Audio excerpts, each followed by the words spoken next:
Righty, so ayan guys, meron tayong collection, konti lang collection ko ng adenium, yan lang. Red, tapos meron tayong yellow, tapos meron tayong pink. Ito ang pinapangarap ko na magkaroon ng seeds dahil hindi yan grafted, pure yan. So pag nag-seeds yan ay panalo tayo. Tapos meron tayong red, cuttings propagation din yan. Yan. Tapos dito, yan, meron tayong white. Ganda. White na may violet na gitna. Diba? Ito katatapos lang yung mag-flower. Sana may mag-seeds dyan.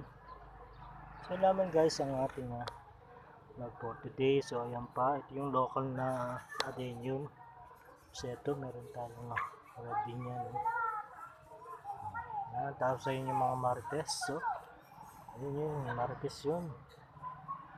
Yan. Meron akong mga melon na tumubo. Diba?